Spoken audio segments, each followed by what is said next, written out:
Friends చూశారు కదా, ఇది పాల మీద మీగడ అనమాట.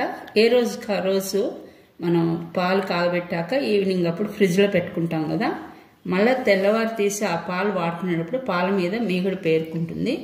ఆ మీగడ కనుక మనం దాంట్లో తీసుకుని ఇలా కలెక్ట్ చేసుకుని మళ్ళీ ఫ్రిడ్జ్లో పెట్టుకోవాలన్నమాట.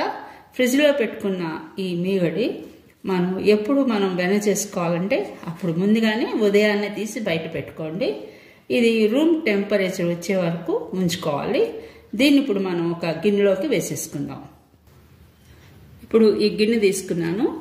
దీంట్లోకి మనం ఈ కలెక్ట్ చేసుకున్నటువంటి ఈ మీగడ అంతా కూడా దీంట్లో వేసేసుకుందాం.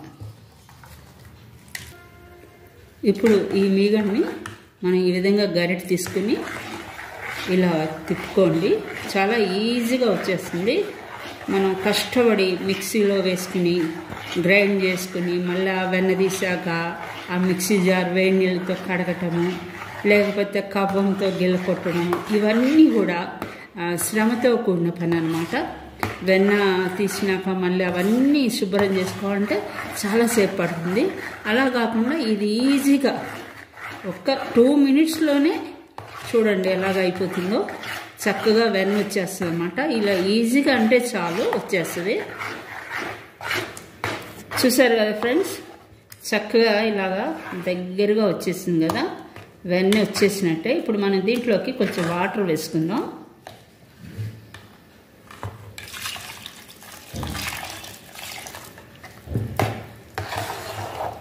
ఇప్పుడు చూడండి చక్కగా వెన్నపూస అనేది వచ్చేసింది. ఎంత ఒక 2 నిమిషాలు కూడా పట్టలేదు నాకు. చాలా ఈజీగా చేసుకోవచ్చు.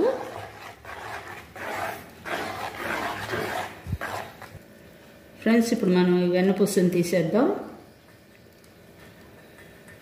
ఇది ఒక గిన్నెలో తీసుకుంటున్నాను.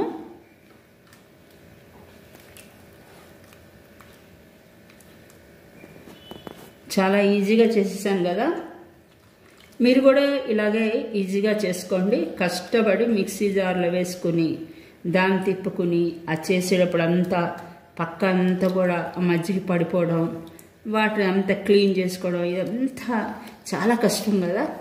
ఇదైతే చాలా ఈజీగా చేసుకోవచ్చు అన్నమాట. మరి మీకు నచ్చితే ఈ వీడియోని మీ ఫ్రెండ్స్కి అది షేర్ చేయండి. చాలామందికి తెలియదు ఈ పద్ధతి ఇలా చేసుకోవాలని. ఈ వీడియో నచ్చినట్లయితే లైక్ చేయండి. నా ఛానల్ని ఇంకా సబ్స్క్రైబ్ చేసుకోకపోతే సబ్స్క్రైబ్ కూడా చేసుకోండి.